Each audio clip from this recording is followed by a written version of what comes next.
So a high school dress code policy for parents.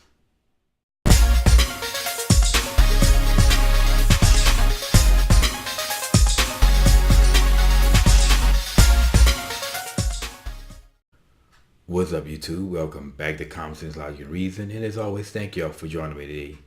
So the principal of Madison High School in Houston, Texas has enacted a dress code policy for parents. And any parent or adult that wish to enter the campus must adhere to the code. Now, the principal gave cited two reasons why she enacted this dress code policy. The first reason was basically to send a proper message to the students. If we expect the students to strive for more, to reach for more, then at the very minimum, the parents should basically be an example. And the second reason she cited why she enacted this policy is because a parent showed up to the school one day wearing a see-through shirt, and the principal claimed that you can see the woman's breast. And this is pretty unacceptable for education, for the higher learning, for any school. Something like this is something it's just beyond measure that someone can show up at school like this. Now, the dress code as followed was, and I have it here, for the women it was no hair bonnets, no shower caps, no hair rollers, no low cut tops, no torn jeans, no uncovered leggings, and no Daisy Dukes. And for the men it's no saggy pants and no tank tops. Now, reading that list, I don't think it's too much to ask the parents to basically follow those guidelines. And I don't see why any parent would want to show up like that. Knowing how kids are and how kids can be cruel, and I've personally seen myself kids tease other children the way their parents showed up. So why would any parent want to show up, any type of way, making their children look bad? I don't understand why they would want to do that, given how cruel people are. Now, of course, there are detractors. There's always going to be detractors, and frankly, I don't understand how any of these race hustlers could be opposed to this. I guarantee you, Jesse Jackson and Al Sharpton shouldn't be opposed to this, because you watch them on TV race hustling, they're dressed sharp as a tack.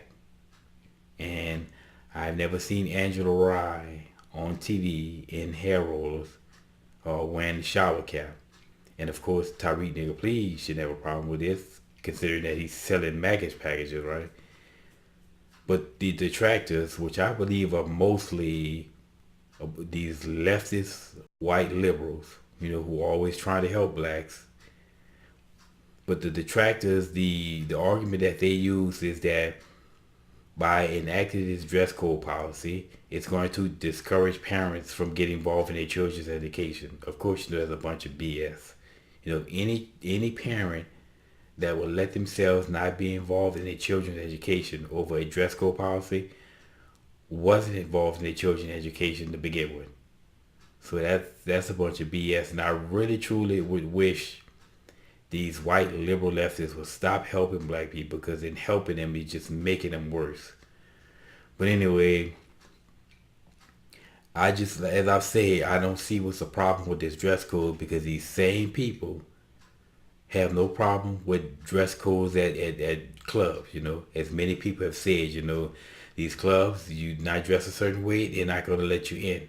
And I seriously doubt that any of these mothers will show up at clubs wearing rollers and shower caps, right? And it's the same way with a job. I don't care what job you work on, there's going to be a dress code. And you don't adhere to that dress code, guess what? You won't have a job.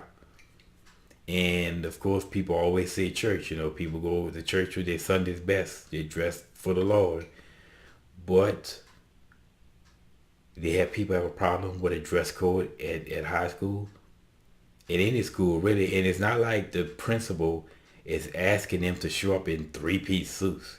It's just basically the policy is, as a parent, as an adult, you just make yourself presentable, and that's the least that you can expect. And you know it's only ghetto-minded people who will do something like this, because you won't get decent human beings dressing like this. You don't have to tell decent human beings to show up at their children's school looking decent. Only ghetto-minded people would show up basically violating any of those dress code. You know, I guarantee you, no decent mother is going to show up to school for her child wearing Daisy Dukes. You think you wouldn't have, you wouldn't have to say no Daisy Dukes, but I'm guessing people are doing it. But anyway, I completely support this principle 100%. 100, maybe 200% on this, because I always talk about the betterment of the black community, black people getting better. I think it can start with dressing right and looking decent in school. So I encourage everyone to support this principle any way possible. If there's a way, please post it, and hell, I'll support it, because I agree with this move 100%, and I would love to see this more often in these hoods and ghettos. It's a start. But anyway, I support this principle, y'all, and I just give her praise for what she's doing in this. And by the way, she attended and graduated from Madison High School, so I can imagine she just trying to, I don't know, bring some type of sanity to the school. And I'm imagining it must be the hood, because like I said, only hood ghetto people would show up like that. Decent people, they're going to show up at school with some, as if they were going to work, or some similarity to any type of decency, any settings. Only ghetto-minded people and black people, we really need to address this ghetto nonsense. This is a perfect example of which. But anyway, y'all, I just thought I'd report on something like that. And when anytime you see something good happening for black people, of course, I've said it, before, that for some reason ghetto-minded people tend to have a problem with decency. So there's going to be detractors, but this is a good thing for that community, and I support that principle 200% on this, y'all. But anyway, as always, until next time.